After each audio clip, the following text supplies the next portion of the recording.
Friends, ఇతడు నా చిన్ననాటి ఫ్రెండ్. ఎల్డూరులో పుట్టిన కల్లూరులో మా సొంత ఊరే. కాకపోతే మా ఇంటి పక్కన ఇల్లు ఉండేది. వీళ్ళ చెల్లెలు చిన్న అమ్మాయి, మామూలుగా ఒక 3 ఏళ్ళ అమ్మాయిని మేము కనీసం అంటే 15 ఏళ్ళ వరకు మేమే సాకిన వీళ్ళ చెల్లెల్ని. తర్వాత వీళ్ళు కొన్ని అనివార్య కారణాల వల్ల వీళ్ళ నాన్న చనిపోవడం, తర్వాత మళ్ళీ జడ్పోలికి రావడం. జడ్పోలో ఉన్నారు. ఈయన పేరు మహమ్మద్ రఫీ ఈయన పేరు. మంచి జిగిరి, ఎప్పుడు 24 గంటలు మా ఇంట్లోనే ఉండేది. మేము ఇక్కడ కూడా ఉరుసుకొస్తే, ఇక్కడ మాసుంబాబా ఉరుస్తుంది సార్, మాసుంబాబా ఉరుసుకొస్తే కూడా వీళ్ళ ఇంటనే మేము పండుకొని తినేది. వీళ్ళమ్మ మమ్మల్ని కొడుకులుగా భావించి సొంత ఒక ఫ్యామిలీ మెంబర్గా ఉన్నటువంటి కుటుంబం మాది. అటువంటి కుటుంబం నుంచి నేను అక్కడ వచ్చిన తర్వాత మా ఫ్రెండ్ అయినా ఇక్కడ ఇన్నే జడ్పల్లో వచ్చి స్థిరపడి ఒక గిర్ని పెట్టుకున్నాడు. నడుపుకున్నాడు. పాపం ఆర్థికంగా మాత్రం చాలా దారుణంగా ఉంది. ఇతడు కనీసం అంటే ఇంకా ఏం పని చేయడు. కొంచెం బాగా అది ఇదని బాగా కొంచెం నారస్వ అయిపోయిండు మనిషి. చిన్నగా అయిపోయిండు కొన్ని అనివార్య కారణాల వల్ల.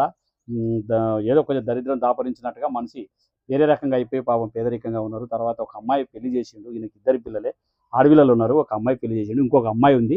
అమ్మాయికి కూడా త్వరలోనే పెళ్లి చేయడానికి ఉన్నాడు. కానీ ఇంకా కొంచెం ఆర్థికంగా లేక ఆగిండు. తర్వాత కొంచెం ఇంకా కొన్ని రోజుల తర్వాత పెళ్లి చేయడానికి కూడా సిద్ధపడిన అన్నట్టు. అయితే ఇతడు నాకు స్కూల్ నుంచి కానీ లేదా ఇంటికాడికి వచ్చిన తర్వాత కానీ వాళ్ళ ఇంట్లో మేము తినేది, మా ఇంట్లో వీళ్ళు తినేది. అంత మంచి మిత్రుడు. ఈరోజు కొంచెం ఆర్థికంగా లేక కొంచెం చాలా దారుణమైనటువంటి పరిస్థితి మా దోస్తు మహమ్మద్ రఫీ. అందువరకు ఇతనికి కూడా నాకు చేతనైనంత కూడా నేను సాయం చేయడానికి ఇతని దగ్గరికి వచ్చిన. అట్లాగే మా ఇంటి సమస్య కూడా ఇతడు కూడా మాట్లాడతాడు. చెప్పురా. మేము ఇన్ని రోజులు నేను ఎల్టూరు నుండి కాలూరు పోయినాం. ఆ రోజు మా నాయనకు ప్రాణం బాగాలేకపోతే కూడా వాళ్ళ ఆయన కాపాడిండు. ఆ నుండి మాకు దోస్తాని. మా చెల్లెలకి 3 ఆడపిల్లలు. మా చెల్లెలు దూరం అయింది. 2 పిల్లలు పెళ్లి చేసింది. ఒక పాప ఉంది. నేను కూడా పోలేదు. సాకింది ఇగో నా దోస్తులే, వాళ్ళే. మా చెల్లెలకి పాలు లేవు. వాళ్ళ బర్రెగొడ్డు ఎట్లా ఉండదే, గౌన్ బర్రెగొడ్డు పాలు వేసి వాళ్ళ చెల్లెల్ని తోలుకొచ్చి సాకింది వాళ్ళే. నా సొంత చెల్లెలే. 100 నా చెల్లెలు పెద్ద అయిన వరకు సాగింది ఆయనలే. మా నాయన ఆరోగ్యం లేకపోతే ఉడక వాళ్ళ ఆయనే కాపాడింది మా నాయనకు. మేము పాతూరులో ఉన్నాం. మళ్ళీ కొత్త ఊరికి వచ్చిన ఉడక మేము శ్రీశైలం పైసలు కూడా తీసుకోలేదు. 1 రూపాయి లేదు. మడతంగా వచ్చినాం మేము. చాలా ఇబ్బందిగా పడినాంలే. నా ఫ్రెండ్ మంచిగా బంగారులాగా ఉండాలి. ఎక్కడ పోయిండు ఏం కథ, ప్రేమతోనా.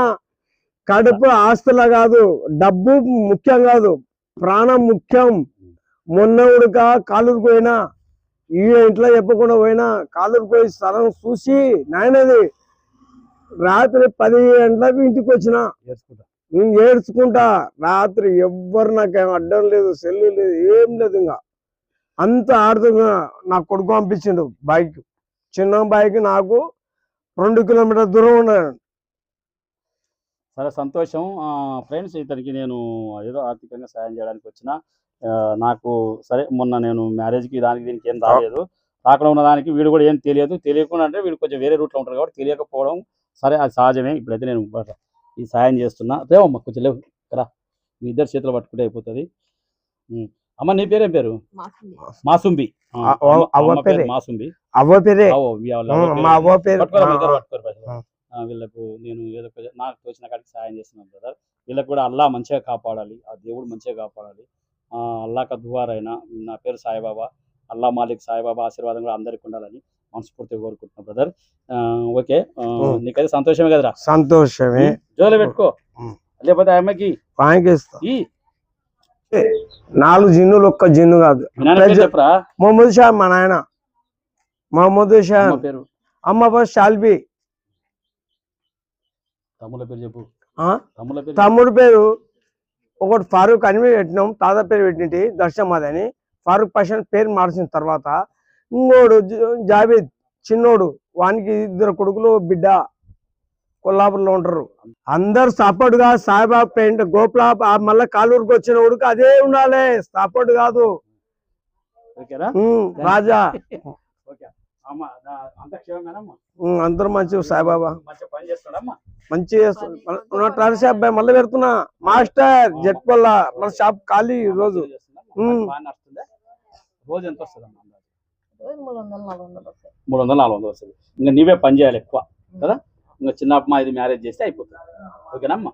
భూమి లేదు ఏం లేదు. మా వాడిని ఇంకా మంచిగా చూసుకోమ్మా. మంచిగా బంగారు లాగా. వీడు చాలా మంచి వ్యక్తి వీడు. కాకపోతే చిన్నగా అయిండు మనిషి, కొంచెం ఈ మధ్యలో చిన్నగా నా ఎత్తుండే కొంచెం ఆరోగ్యం విషయంలో చిన్నగా అయిండు మనిషి. ఏం లేదు, అట్లా అట్లా కంటి ఆపరేషన్ చేపించుకున్నా కొద్దిగా ఒక బుగులు అంతే, ఏం లేదు. నీకేమైనా సాయం చేయాలన్నారు నీ ఆరోగ్య విషయంలో? నాకు ఏమొద్దు, ఇంకా ఆరోగ్య విషయంలో ఏమొద్దు, మంచిగా చాలు సాయిబాబా. నువ్వు అని మా కల్లూరు పైన ఆ రోజు మా దోస్తులు మొత్తం ఎక్కడ పోతున్నావు అన్నారు. నాయన పొలం చూసి కాలూరుకి వచ్చిన బెడ్ వేసినాం కదా మనం, అది చూసి వస్తే వాళ్ళు ఇంట్లో పరిచయం అవుతుండ్రు. అరే నీ అమ్మ ఆయర్పల్లి గోపులాపురం మొత్తం కూడా అయిపోయింది అని అనుకున్నా. తిన్నారా? తినే అడ్డం మాకేం పెట్టావు? అన్నం తినవా? తిందురా అన్నం తిందురా ఉందిరా ఎన్ని టైం దా నాయన. ఏం కూరరా? ఏం కూర? ఇప్పుడు టమాటా చేసి కాసు చికెన్ తెస్తా. అయితే ఫ్రెండ్స్ అందరు ఒకేతో వీళ్ళు నా క్లోజ్ ఫ్రెండ్ దిల్కాజాన్. వీళ్ళు మా ఇంట్లో పెరిగిండు, మేము వాళ్ళ ఇంట్లో పెరిగినాం. ఇది ఒక ఫ్యామిలీ ఒక కాస్ట్ వేరే, ముస్లిమ్స్ ఉండొచ్చు, మేము వేరే ఉండొచ్చు, కాబట్టి ఒకటే ఫ్యామిలీ లాగా పెరిగినాం. ఒక సొంత ఫ్యామిలీ కూడా ఈ రకంగా ఉండలేరు. అటువంటి ఫ్యామిలీ లెవెల్లో పెరిగినందుకు ఈ ఆనందం, ఈ అనుబంధం, ఇటువంటివి మేము పంచుకుంటుంటాం అప్పుడప్పుడు. మా ఫ్రెండ్ కూడా మంచిగా సంతోషంగా ఉండాలి, ఇతడు కూడా రెండో బిడ్డ పెళ్లి చేయాలి, తర్వాత వీళ్ళు మంచిగా రిటైర్డ్ అయినట్టుగా వీళ్ళు మంచిగా ఉండాలి. అందుకొరకు మేము ఒకరికోరు అనుకోవడం ద్వారా అవన్నీ మామూలే. కానీ మా ఊరు చాలా మంచి మనసు. ఈ మనిషిని మంచిగా దేవుడు మంచిగా కాపాడాలని మనస్ఫూర్తిగా కోరుకుంటున్నాం. మీ ఆశీర్వాదం కూడా ఉండాలి, మీ సపోర్ట్ ఉండాలి. తర్వాత మీ సపోర్ట్ ఉండి తర్వాత లైక్ చేయండి, సబ్స్క్రైబ్ చేయండి, మాకు సపోర్ట్ చేయండి ఫ్రెండ్స్. Okay friends, right.